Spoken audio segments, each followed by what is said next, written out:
we're live. And we're live. Okay, well, this is fun. This is rather horrifying. Fun. So do we need to enable the Q&A? Yes, we do. Now, the question is, how do I enable it? No, I don't want it disabled. Let me enable you. Such an enabler. I know. Sometimes. Is that something you have to do in the control room? I don't know. How do I enable you? I don't know. Hi, people who are watching, if you're watching. Is anybody out there? I don't know. Well, now we'll never know because we can't enable the Q&A. What's going on? Are we live? I don't know if we're live. I'm trying to check my channel to see if We're definitely live. videos. Okay, well. Can you hear my cat going nuts now that we're officially live? Can you hear my cat flipping out? I think. Oh.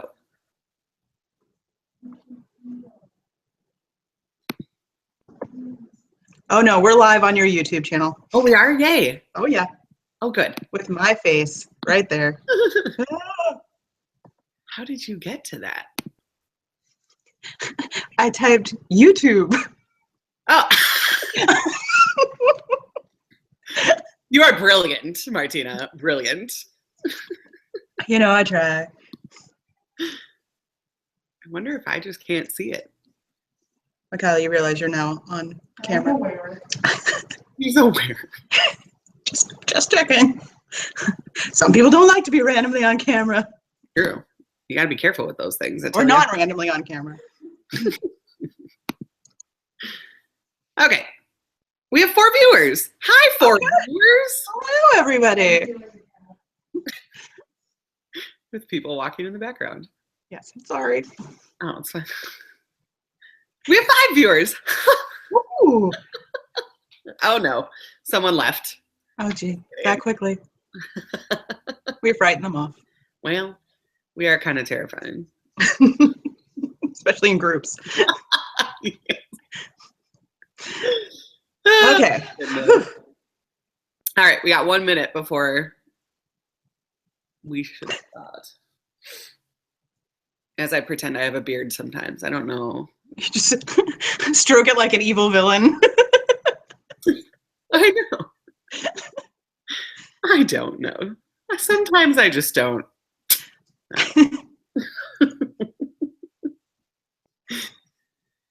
All right. Let me go to the questions.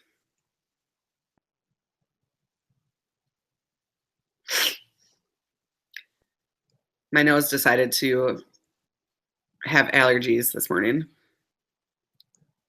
I live in Florida. We have allergies every morning. Touche. Touche. I haven't had any. I haven't been able to smell anything in 39 years. Oh my goodness. You are funny. Okay, why? Okay, well.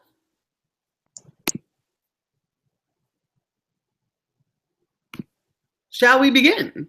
Let's begin. Okay. Hey, 6 viewers who are viewing the live show. Oh, we are 7 now. Good. I should probably not announce every time we get a new viewer because that might just take up the entire show. God willing. All right. I am here with Martina, and she is in Florida, and I'm up here in Minnesota, and this is our first live show, and we're very excited, yet nervous. Yes. So what's going to happen is I'm going to ask some of the questions that you guys posted on Instagram and Facebook, and Martina will answer them. And we have some winner announcements, and we have some other things we're going to talk about. So here we go. We'll start with, well, now I have to choose a question.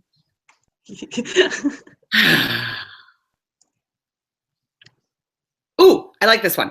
Who is the hardest character to write about? Ooh. I think in the beginning it was probably Mace, because it's hard writing a character who's not supposed to feel anything. Hmm. So your observations have to be a little bit more distant. You have to kind of feel a little bit like a serial killer. Okay. Which actually turns out to be quite fun once you get rid of that. I could So totally. yeah, in the beginning he was definitely the hardest one to write. That would be hard too, especially with, and now because we all have finished the book, that we know that he got his soul back, or a soul back. Right. So it's like he was conflicted, like he was feeling these things, but he's like, wait, I can't feel these things. So what's happening? Right. So that must have been hard too. Well, right, because you can't rush it. It had to be like a gradual thing. So to me, I was like, maybe it seems too forced. Maybe it's not. I don't know. So yeah, no, it was, I only had to read it about 650 times before I really felt like I was getting somewhere. Okay. Well, and then of course he's got a more predominant role in the second one, correct? Yes. You're going to see a lot more of his backstory, but way backstory. So we're going back before he became what he became. Oh, really? Yes. So you're going to see basically how he became what he became. That's exciting. I hope so. And it kind of reminds me of that quote when he was threatening Alistair, like when he said, I'm done working with you, and he's threatening Alistair, and he said, I'll show you why hell didn't want me, or something like that. Right. So now we get to find out why hell didn't want him. Yeah, you'll also find out that he has a lot of things he feels bad for that maybe other people might not think he should feel bad for. Oh. There are no villains in book 2, really, other than there is, but it's very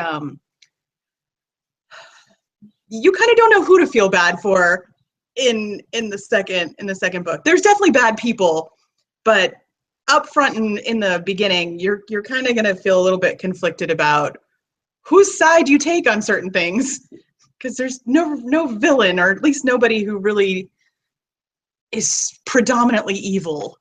Sometimes, though, I think that makes for good reading because, because I'm marathoning the Lunar Chronicles right now. Oh. And Queen Lavanna is so blatantly evil that everyone has to hate her. And if you like her, then maybe. Yeah, maybe there's something wrong with you. Well, some people feel that way about Tristan, so.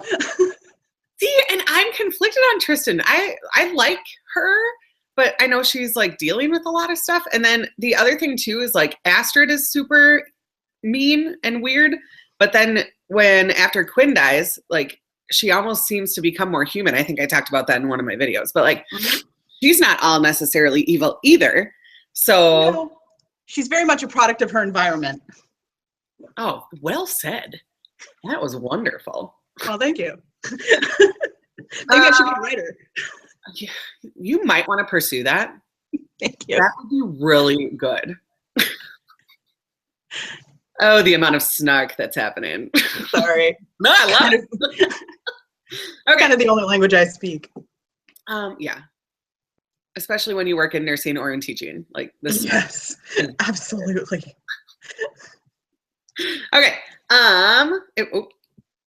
If you could have any of the pack's powers, whose would it be? Ooh.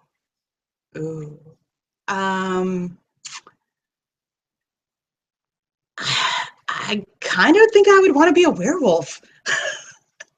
Though banshee screaming does sound awesome. There's some people I would like to be able to banshee scream out of my life. That would be such a useful power in my school. Except as a nurse, I'd probably lose my job very quickly. But yeah, I think being a werewolf would be pretty awesome. That would be fun. Yeah, I think I'd like that. I kind of want to know more about the fairy or the fae. Yeah. Neoma is probably everybody's little enigma. She's the question mark. Everybody's like, why is she there? Will there be something important about her, or is she just sort of hanging out in the background? I promise. She's coming into her own slowly. I think those powers would be fun though. Like, Yes. Yeah, when I especially found out more in about book 2 you'll actually get to see what her powers are. Oh, cool. Yes. She just seems so sweet in the background. I mean, even though she is in the background, she seems super cool and like gets along with everyone. So I think that's why I like her. She's very much that kind of just going along to get along kind of girl. That's awesome. All right. Oh, you have talked about this one when we were chatting the other day. Who would play Ember and Mace if this was a movie? I know you talked about Kai and who you would want to play him, but do you have any idea on like who you would want to play Ember and Mace? Oh, it's hard because, like I said, Ember is so much a combination of the women in my family that it's hard to kind of separate that from like a celebrity.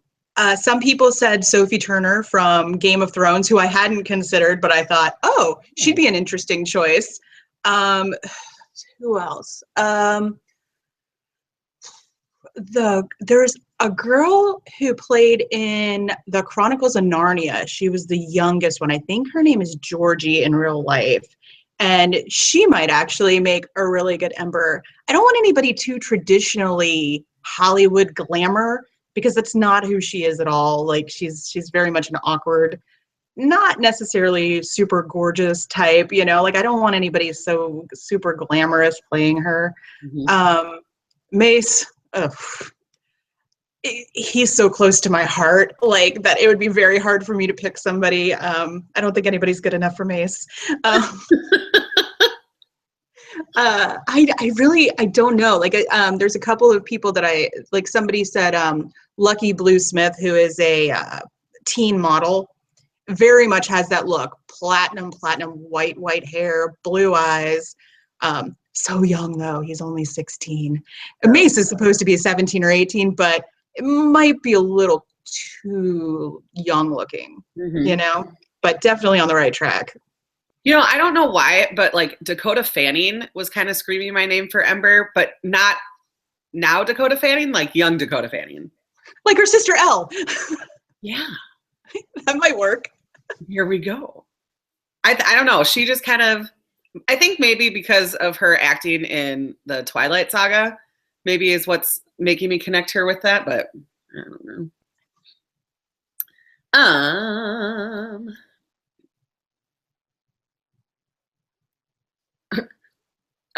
Oh, this one's interesting. Since Reese is a low-key Star Wars fan, what is his favorite Star Wars episode? With him, I would definitely have to say we're going old school, like 70s, like episode 4, 5, and 6. Like he would definitely be a purist, and he would probably be really snobby and hate Ewoks from 3. And he would probably be very anti Jar Jar Binks, and he would just be a very purist episode 4 kind of guy. There we go. The original. Would he like the new one?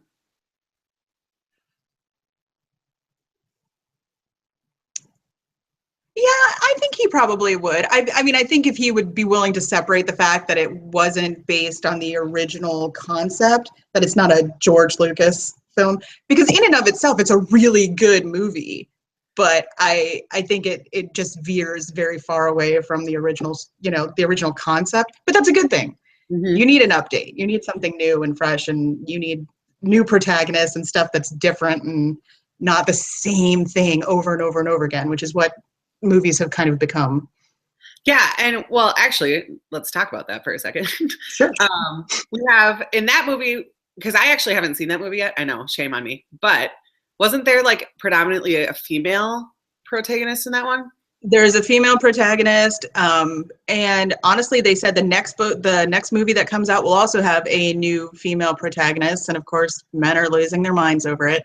But I mean, and it's just not something that's done very often, especially in what's considered sci-fi. I mean, so yeah, I think it's time to change things up a little bit. Yeah, well, and I think too, like, I'm just thinking about your book, that the whole Issa and Ren thing, how she's the alpha and Ren wants nothing to do with being the alpha. I just kind of like that, like, female power there. Yeah, I mean, it's not like Ren's not a total badass. He is. He's very much a soldier, though. He likes orders. He doesn't really want to have to make the plan. He just wants to kind of be the one to follow through with it. And that's just how he kind of came across to me. I mean, I didn't set out to be like, oh, well, she's a super badass, and, he just kind of stands in the background, because that's not what he does. He's very much like her support system. And you see more of that in book 2. Like he's definitely not interested in taking on a leadership role. That's just not what he does. I just like that, though. And how when the Grove was at the house, how he was like standing behind her and saying that he's beta to the Belladonna pack, and would like said that out loud. I thought that was great. Someone just commented on our live show. Okay. YouTube, but I can't find it. What do you mean? I know. You can't see it? I know. So people who are watching, we're really trying to open up a Q&A. I swear. On this.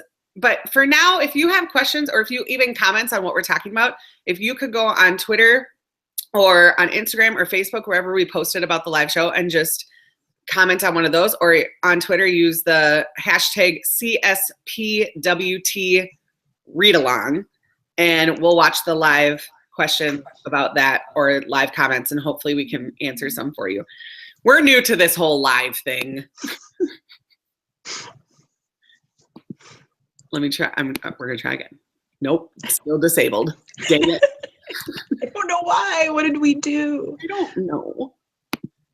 Let's see. Oh, okay. I found the comment. Vicky Parton, I probably butchered that, said, I think that an actor that would perform very well as Mace is Jonathan Rhys Meyers. I know that the dude is not that young, but he has that bad guy aura. He was actually one of the people I kind of kept in mind when I wrote it.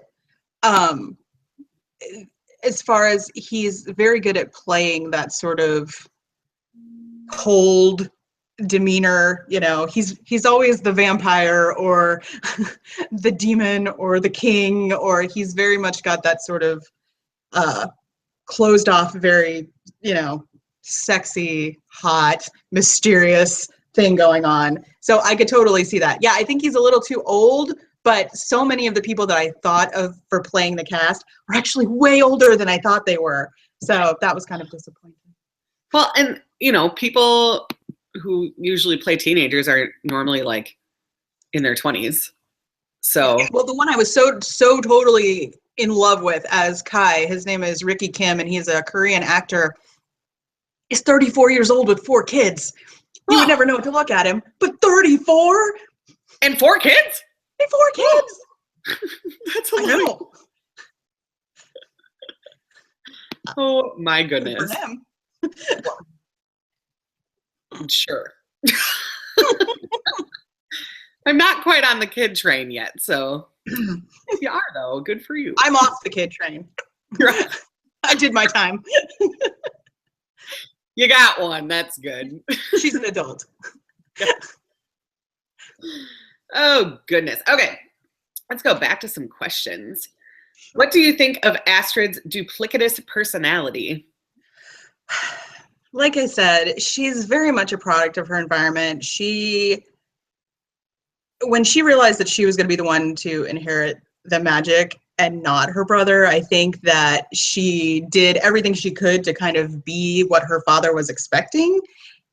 In and of, I think she even kind of separated herself from her brother because she saw how disappointed in him her dad was. But I think she's just trying so hard to be what he wants her to be that she's sort of not ever been who she actually is. So, I think now that he's a little bit out of the picture, we might get a chance to actually see who she is as a person, whether that's good or bad. But we'll get to see more of Astrid and less of Alistair's Astrid. That's awesome.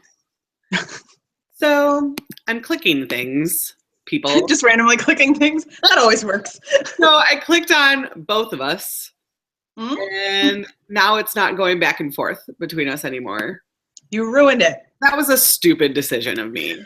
As long as it's on your face and not mine, that's fine. Nope, it's all on you, girl. Oh, All on you. I was trying to get the Q&A enabled. And you broke it. I broke it. Oh well, I'll just keep clicking back and forth between us. That always works. I don't know. All right. What's with all these witch marks? What's with all of them? I guess it's sort of just like a birthmark, but it's something that doesn't show up until later. So I mean, maybe kind of like puberty age. It just sort of helps sort of categorize them. Gives everybody an idea of the powers that are coming their way. Yeah. But some not everybody's born with a mark, or most people aren't born with a mark, but not everybody gets one. Though we'll learn in book 2 that there are a few people who never had a mark and have no magical ties, but do still somehow have magic. Yes. I want to talk about Aaron. We're going to go off track. Oh, we're going off script. Right, we're going off script, people. Let's talk about Aaron. Brand new. I love him, and I know you told me at one point that he was going to be more in book 2. Oh, yeah. But what an effortless character he became.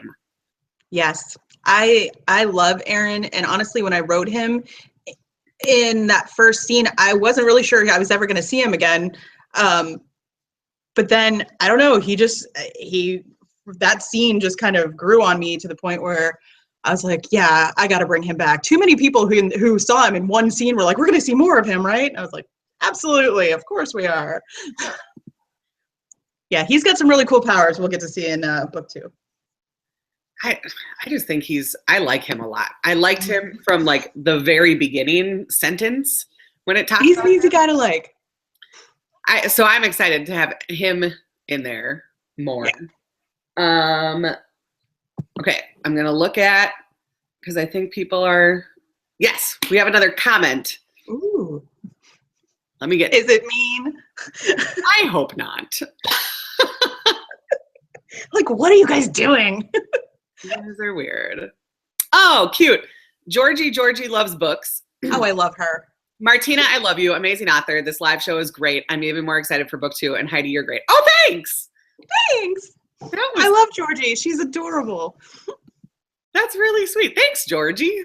You're awesome. He's so cute. Okay, let's go to, there were a couple questions on Instagram that people posted when the most recent one when you talked about. Oh, yeah. They were some good ones, too. Yeah, that's why I want to go there. All right, finding people. Okay.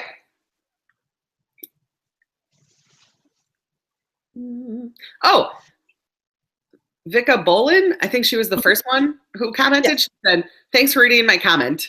My YouTube username is the one that I mispronounced. So, well, I think her real name is Vicky. Vicky. Hi, Vicky. Okay. Here are the comments. If you could borrow any YA character from someone else's book and throw them into your world, who would you choose? And how do you think they would get on with your characters? Oh, such power. Good question. That was a great question. That was from Lottie. Yes. There's so many YA characters that I would totally steal. Right now, though, I am so into Magnus Bane from the Mortal Instruments series. I just want him. I want to keep him. I want to keep him for mine. He's just so cool. And the fact that they have Harry Shum Jr. playing him and with all his like dramatic dance movements, he just makes the character everything. So I would totally steal Magnus and I would put him in my world and he would dominate. He would dominate all these children who have no idea what they're doing with their magic. The high, like, what is he, the High Warlock of Brooklyn? Something like that. Yeah. They would know what to do with themselves. Oh, goodness. I liked that question. And me too. Actually, let's talk about Lottie for a second. She is a new booktuber as of this morning. Yay. I was so excited about that. She just made a video. She said that she talks about my channel in it, which is so sweet. Aww. And I haven't watched the video yet because I was freaking out and preparing for this live show. Day drinking. But when I post our live show like video on my channel, I'll link her book. Oh, good. I want to see. There, so that we can all go support her and watch her. So Lottie, congratulations, girl. Welcome to the world of BookTube. She was very sweet. She's adorable. We need to support her. All right. Next is from Savvy Reads. And shout out to Savvy. She says, so I have some questions which make sense in my gibberish brain. Here it goes. When did you actually start writing Children Shouldn't Play with Dead Things? For National Novel Writing Month in NaNoWriMo. Yeah, 2014. I originally started writing this book, I'm not gonna lie, about 6 years ago, and then my computer crashed and my dumb self had not saved my I hadn't backed up my story, so I lost about 200 pages. And I sort of spiraled into a rather deep depression. And I was like, forget it. I'm not doing it. So then I kind of dusted off the idea in 2014. It took me 2 months to write the rough draft and another 7 months to make it actually palatable for human consumption. Human consumption. It was pretty rough. The rough draft was definitely a very rough draft. But yeah, no. So all in all, it took me about 10 months total to write the first book. That's awesome. It's taken me a lot longer to write book 2, if that makes anybody feel any better. Just writing a book baffles me. I'm not really sure how you do it, but good for you. Not entirely sure how I do it either.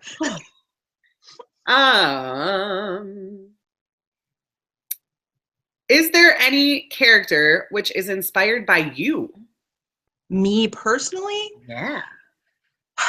I think all of them are a little bit inspired by me. Like, I mean, Ember is very much my insecure, neurotic side. Mm-hmm. Tristan is very much my inner bitch. She says the things that I'm not allowed to say in real life. I think Kai is definitely my more rational self and has my absolute love of all things pop culture, which is so much heavier in book 2.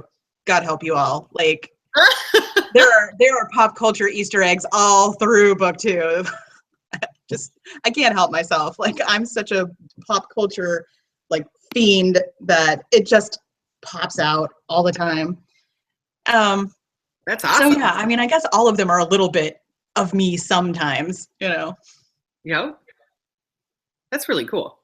I think it would be hard to write characters who don't have parts of you, because that's where it becomes real and where the characters then seem effortless rather than forced. Right. Well, my multiple personality disorder comes in handy.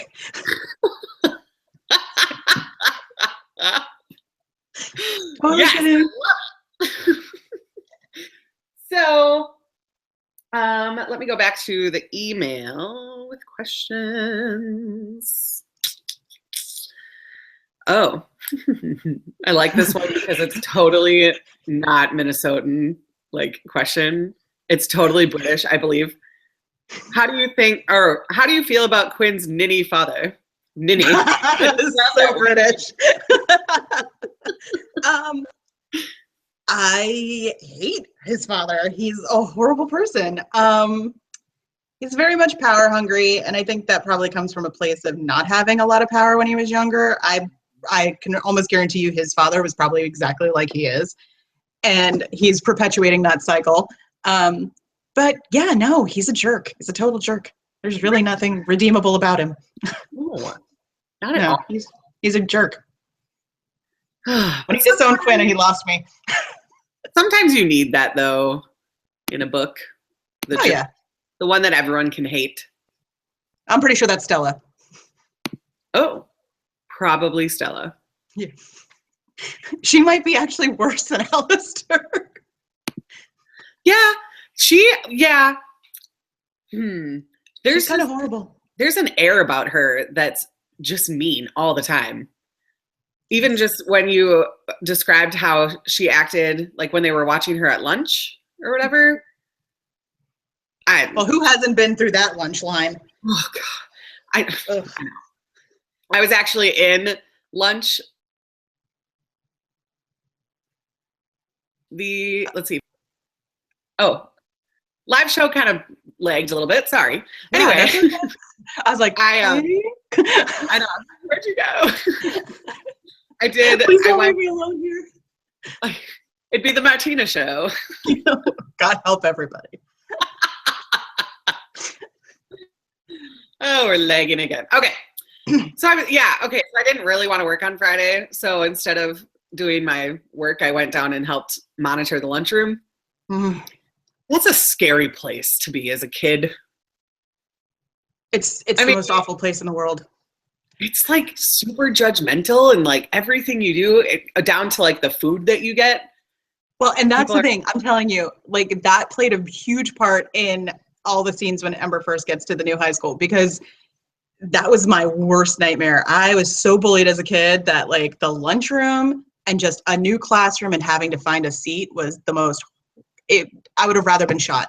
It was awful. It's so hard to think about all those things that the kids have to go through in there. And then, right. Ugh. So it's kind of nice having a built-in pack that kind of just shelters you a little bit. Kind of wish I'd had that. Yeah, well, and I was lucky. I was on the swim team in high school, and I started when I was in 9th grade. So it was before I actually went to the high school. Mm-hmm. So when I got to the high school, I had all these, juniors and seniors who I'd already swam with for a year. That's nice. So I at least had a backup where I could sit. So that was good. And that's why I always tell like my students that they should get into something. Something, yeah, exactly. Anything. Yes. Safety in numbers. Yes. Like the pack. Right. Because werewolves especially helpful. Well, right. And bad things happen when the pack gets split up, like at Quinn's funeral. Like yes. Gets split from Ember, and then Kai and Reese are fighting, and then like the pack gets split up, and then that's when things go down. Yes. Oh boy. Yeah. Let's talk about the ending for a second. Okay, let's talk about it.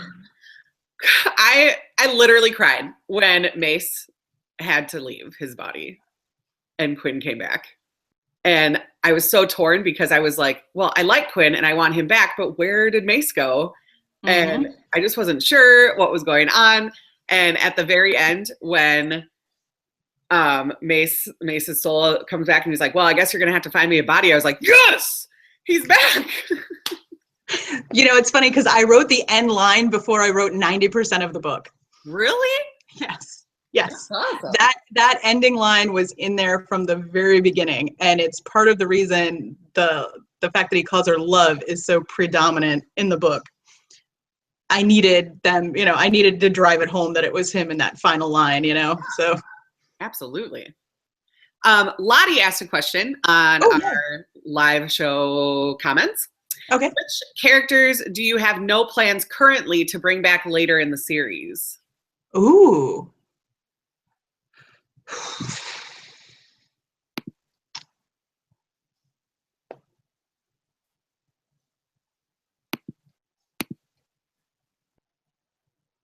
I don't think the girl that Mace has the conversation with at Shelby's will be back, Bridget. I actually wrote that just for my friend Bridget. Ah! That's awesome. I really truly did. I just thought she would find it amusing to have herself thrown in there. So I wrote that whole scene kind of with her in the back of my head. You probably will not see her again. Okay. I can't say you won't see Shelby because there's a very good chance you might. She's got a lot of information. There's not a whole lot of people that are really off the table. I mean, I really could bring back almost anybody. Dead or alive, really. I have a necromancer in my back pocket. You. And witches. And then And you can witches. also kill off anyone because you have a banshee. Yes. And a Now you will find out that there are consequences to Ember's magic in book 2 that's going to definitely rock her world and kind of push her away from wanting to ever do that again. well, that makes sense. Yes. There has to be some negative consequences coming. Yeah. What do they say in Once Upon a Time? All magic comes with a price. Yes. Oh, I love that show, by the way. Oh, yes. And then, okay, now I have to remind myself what her name was because I should remember. I should have looked this up earlier. But what's her face from the Everglades? The one Josephine? yeah, whose sister or whose brother is Miller. Ember's former boss, and like, what? And then I got kind of sad too when Ember finds out, like, truly that her dad was not all that bad, that he was really like protecting her Right. from things, and Right. that was But Josephine, Yes. where did she come from? Talk about her for a second. I knew when I created her character that I really wanted her to be very much the backwoods type. I'm going to preface this by saying I have family that comes from deep south in Mississippi. Okay. So a lot of her speech patterns and dialect are very much straight from my Mississippi family. So if a lot of people were like, this is how people talk in Mississippi, so I kind of really wanted to drive that home. Now, her brother, on the other hand, speaks very well and very natural because he had to blend in with that part of society, whereas Josephine sort of walled herself off deliberately. But yeah, no, I wanted her to be very much like that old South kind of.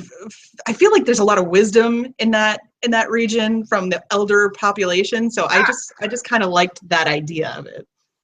Well, and she just, like, when Kai and who went with Kai? Reese. Did Reese go with Kai? Yeah, okay. When they went, they're always together. And she, like, the werewolves were about ready to devour them, and she just came and she's like, knock it off. What are you doing? Just stop. It was a verbal newspaper to the nose. Yeah. And she's just got that, like, the snark, kind of like our snark. And right, exactly. I loved her right away because of that. And I was like, oh, we're going to be good friends. You and I. Now, I will tell you that Josephine is very much out for herself. She has an agenda. She has a plan, and she's not okay with anybody messing up her plan, as well as she will do basically whatever it takes to see that this prophecy that she's foretold will come to pass. So she's great. She's awesome, but she's also very much got an agenda.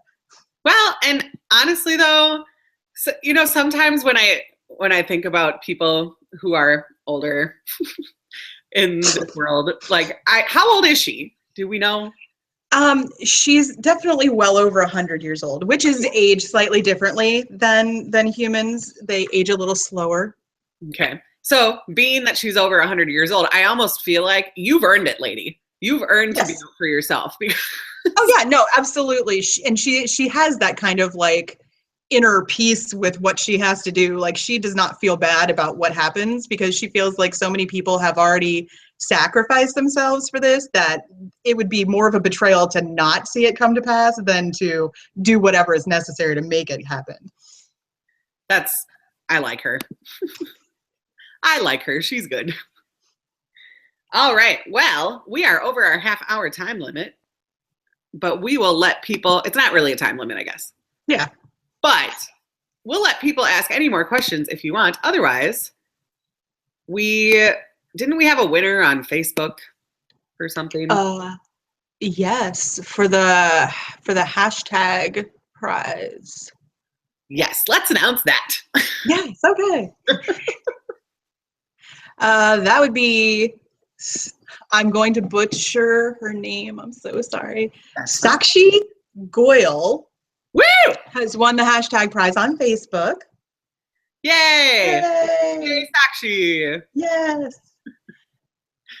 I And love we it. are still siphoning through the Instagram hashtag because there are so many pictures. So we will be announcing that winner a little bit later. And we also are keeping the review one Yes. open for a Yes. while We're because still working on the reviews. so that will be good. Yes.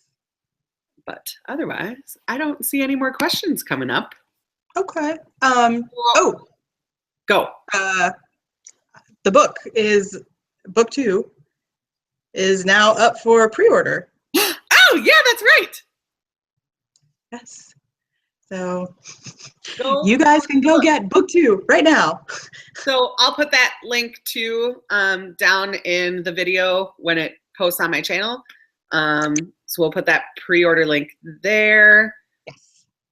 And then what else was I going? Oh, do you have any more teasers for us for book 2? Oh gosh, I did put up a blog post about 10 things about dark things and dead things. So I will tell you a little bit if you haven't read that blog post. Let's see, what did I talk about? In book 2, the witches kind of take a little bit of a back burner. You'll still see Astrid and you'll kind of see a little bit of conflict in the beginning of the book, but for the most part, they have a whole new big bad evil that they're facing in book 2. So you won't see a whole lot of the witches till book 3. Let's see. There's a baby, which will seem like the most random plot point ever. There's a baby. Why did I not remember that? I'm literally pulling it up right now because yeah, no, there's a baby. So again, I know that seems like a random plot point, but it'll be a little bit of comic relief because it's going to be some very, very, there's some dark stuff in book 2. So a lot of dark subjects and a lot of flashbacks and sequences because of where Mace is and going back to his story. And what else? I'm pretty sure I mentioned Tristan's still a bitch in book 2. yeah. Yep, you did. Yeah, she's not she's not redeeming herself anytime soon, but Ember is not taking it like she did in book 1. She's definitely standing up for herself. Let's see. Somebody is gravely injured was another thing you wrote. Yes. And then we get to see what Neoma can do, which we liked. We talked about that. Yes. Oh, are you going to share with us who the new point of view is, or do we have to wait? You don't have to. I'm just curious. I don't know. I think I'm going to keep that one to myself. Okay. Deal. Done. Oh, you talked about flashbacks. Yes. In that post. And you were leery of too many flashbacks as it's something that often makes people cringe in books. And you do your best not to go overboard with those things. And I actually found that interesting because I really like flashbacks. So I really like flashbacks too, and I've actually gotten a lot of feedback that people really like the flashback scene. But the funny thing is like if you read about flashbacks and dream sequences, you will find literally 10,000 articles telling you as a writer, don't do it. Like it's really? Hated. And I'm like, really? I guess because some writers use it as a crutch. Oh. I don't know, but like as a way to like give information that the character wouldn't normally have. Like, oh, suddenly they dream of a key and the key is the whole situation, the whole key, that kind of thing. Okay. This is not that at all. Like, it's called Dark Dreams and Dead Things for a reason, right. The dream sequences are there for a reason. The flashbacks are there for a reason. Right. And nothing is really as it seems. Dreams aren't necessarily dreams, so yeah, I try to, but I also try to be mindful of the fact that there's a very good possibility that Mace is getting his own book. To go more deep into the story that I'm going to tell in book 2 about him, because really it's so, what happened to him was so intricate. I feel like it almost needs its own story. Would that be like a novella added on, or would it be? Yeah, it would probably be like a in mid book or towards the end, maybe. Just giving him his own time, because I like that idea. I think that's great. Yeah, his childhood / early life was very intense. So I feel like he kind of earned his own book. Yeah, absolutely. Cool. Well, I'm excited for the new book, as I know everyone else is very excited. I'm hoping so. I cannot wait for it. So hopefully we can do like a read along with the second book that comes out, and we can do this again. Yes, I would really love that. We'll be better at the live show for that. Yes, exactly. We'll have this down to a science by then. We're going to be so good. Yeah, so good. All right. Any last things you want to say to our fans? Thank you guys so much for participating in the read along. It was so much fun. It was much better than I could have ever anticipated. I had a great time. I loved getting all of the feedback from you guys and hearing your thoughts, and I love how outspoken all of you are. It's amazing. And just, I can't wait to do it again for book 2. Yay! Yay! Thanks everyone for participating with us. It was really fun to do this. Being a new booktuber myself, it was fun to do this, and it's really nice to support independent authors, because so many times I think on BookTube people are constantly talking about the same books, which I'm also not exactly innocent to. Like, I talk about the same books, and if you look at my shelf behind me, like it's all books that people talk about, but I think it's important to support independent authors too. So I'm really grateful that you let me do this with you. Well, I really appreciate everything you've done for me. Seriously. Yay. That's awesome. All right, people. We are going to stop the live show, and we hope you enjoyed it. And we will see you, obviously, for another live show in book 2. Bye.